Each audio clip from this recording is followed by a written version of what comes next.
There is a photograph taken on March 5, 2009, at London's O2 Arena. Michael Jackson stands at a podium in a glittering black satin neo-military suit and dark sunglasses, blowing kisses to a mob of screaming fans. He looks regal, composed, the king of pop, back on his throne after a decade of exile. The picture lies 90 minutes before that press conference. Behind a closed hotel room door a few miles away, one of the most powerful concert promoters in the world, Randy Phillips, CEO of AEG Live, was sending a frantic email to a colleague. MJ is locked in his room, drunk and despondent, Phillips wrote. Tome and I are trying to sober him up and get him to the press conference. When they finally got Jackson out of the room and into that suit, Phillips wrote again. I screamed at him so loud, the walls are shaking. This is the scariest thing I have ever seen. He is an emotionally paralyzed mess, riddled with self-loathing and doubt now that it is showtime. He is scared to death. That is where the real story of This Is It begins. Not with the moonwalk, not with the pyrotechnics and the 3D film segments. It begins in a hotel room with a broken man being dressed for the performance of his life, before he ever set foot on a stage. Part 1. The Empire in Ruins. To understand why Michael Jackson agreed to 50 concerts at the O2 Arena, you have to understand what his life had become by 2008. The short version, he was broke, humiliated, living like a ghost. The long version is more complicated and more heartbreaking. At his peak in the 1980s, Jackson hadn't just been famous. He had been a financial genius. In 1985, he outbid Paul McCartney to acquire the rights to over 250 Beatles songs for $47.5 million, a move that made him one of the wealthiest entertainers on the planet. He built Neverland Ranch, a 2,700-acre fantasyland in the Santa Barbara Hills, complete with a zoo, a Ferris wheel, a private movie theater, a train station, and its own fire department. He spent $35 million on the build-out alone. He bought a chimpanzee named Bubbles, and a hyperbaric oxygen chamber, and a full-time staff of hundreds. He spent like a man who believed the money would never stop. It stopped.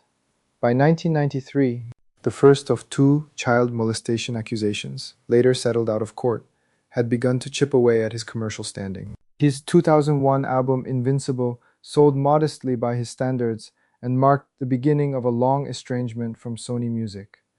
The 2005 criminal trial, in which he was ultimately acquitted, cost him years of earning time and tens of millions in legal fees. Sponsors evaporated. Radio stations dropped his music. He drifted between Neverland, Bahrain, Ireland, and Las Vegas. A nomad in sequins, living in borrowed mansions, burning through borrowed money. Court documents later revealed that by the time of his death, Jackson owed more than $500 million. He had less than $700,000 in cash. He had defaulted on a $23 million loan secured against Neverland Ranch and Fortress Investment Group.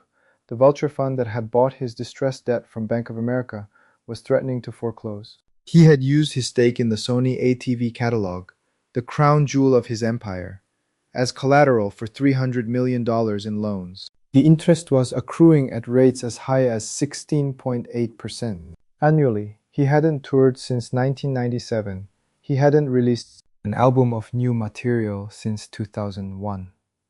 Lenders were refusing to advance him more money. He was, as one financial journalist put it, on the edge of insolvency. When his brother Jermaine introduced him to a Lebanese-American businessman named Dr. Tome Tome in early 2008, Jackson was, in the words of music journalist Mike Smallcomb, about to be tapped out for the final time. The This Is It tour wasn't a comeback. It was a life raft part 2. The deal. AEG Live's Randy Phillips had wanted to work with Michael Jackson for years. Jackson was the white whale of live entertainment, the one artist who could make every other superstar look like an opening act. But Jackson was also famously difficult, financially erratic, and unpredictable in ways that made insurance companies sweat. By late 2008, the calculus had changed. Jackson needed the money. AEG needed the spectacle. Tome Tome, who had insinuated himself as Jackson's de facto manager, helped broker the deal. The original announcement was modest by Jackson's standards. 10 concerts at the O2 Arena in London, starting July 2009.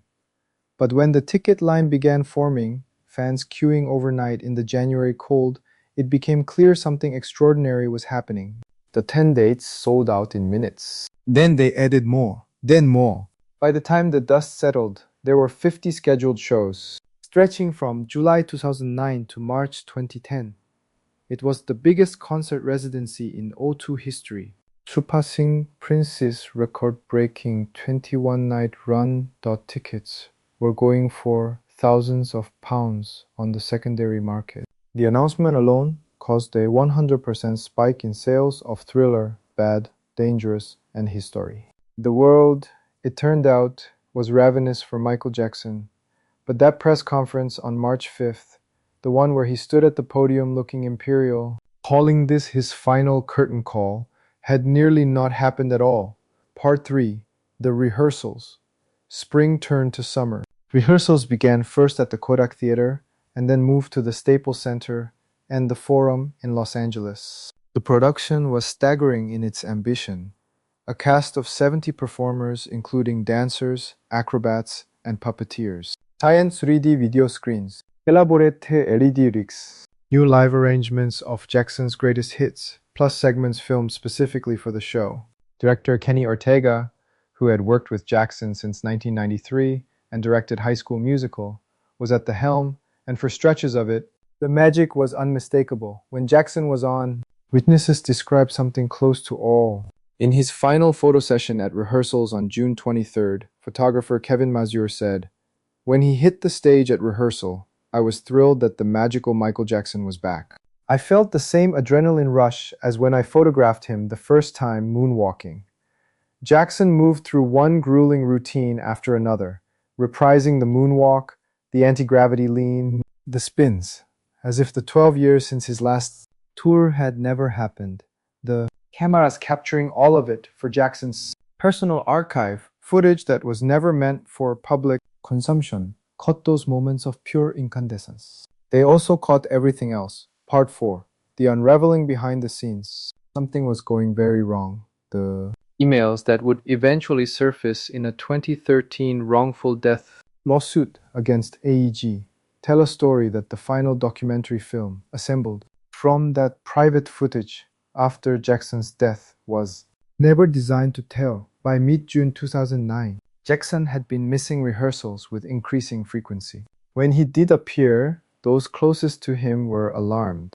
The production manager, John Bugsy Hugdal, described watching Jackson's abilities deteriorate over 8 weeks. In an email to AEG executives, he wrote that Jackson was a basket case who he feared might hurt himself on stage, that Jackson could no longer perform the 360-degree spins that had been his signature for 30 years. "Doubt is pervasive," Hugdal wrote. The show's musical director observed in an email that Jackson was not in shape enough yet to sing this stuff live and dance. At the same time, Ong Ika Labinsiam ng Hunyo, 6 days before his death, Jackson was reportedly too weak to perform. He showed up to rehearsal having not eaten. His hairstylist and makeup artist, Karen Fay, who had worked with Jackson since the Thriller era, described him as emaciated and paranoid. Ortega wrote to EG CEO Randy Phillips that there were strong signs of paranoia, anxiety, and obsessive-like behavior, and called for a top psychiatrist to evaluate him immediately. Ortega's exact words: "I truly believe he needs nourishment, guidance, and physical therapy for his fatigued muscles and injuries. He's not in great physical shape. I believe he's hurting." He called Jackson a lost boy. A dancer who had known Jackson since 1987 described hugging him and said, "He just felt like marble." On June 20th, 5 days before his death, Karen Fay sent an email to Jackson's manager, Frank DiLeo, warning him that Jackson might die. She warned that Phillips, DiLeo, and Ortega could become villains or financial victims if the shows proceeded, and Jackson did not survive them. Nobody pulled the plug. Part 5. The Doctor in the Room. Reason nobody pulled the plug, and the reason nobody could fully see what was happening was Dr. Conrad Murray. Murray was a Las Vegas cardiologist who had first treated Jackson in 2006. By early 2009, Jackson's insomnia had become so severe that he had asked multiple medical professionals to help him sleep using propofol, the powerful surgical anesthetic, Prannem that is typically used to render patients unconscious for surgery. The nurse who treated him had warned him directly that using propofol at home was dangerous. He found another way. Murray agreed to administer nightly infusions of propofol to Jackson for 60 consecutive nights leading up to his death. He was negotiating a contract with AEG Live he was never actually paid that would have made him Jackson's personal physician for the tour. What this meant for Jackson's body was catastrophic. Propofol does not produce real sleep. It disrupts the normal sleep cycle entirely, offering no REM sleep, the deep, restorative phase when the brain consolidates memory, regulates mood, and repairs itself. A sleep medicine specialist who testified at trial stated that Jackson had effectively gone 60 days without genuine sleep. The symptoms were consistent: memory loss, paranoia, hearing voices, inability to remember lyrics he had sung for decades, severe weight loss, muscle failure.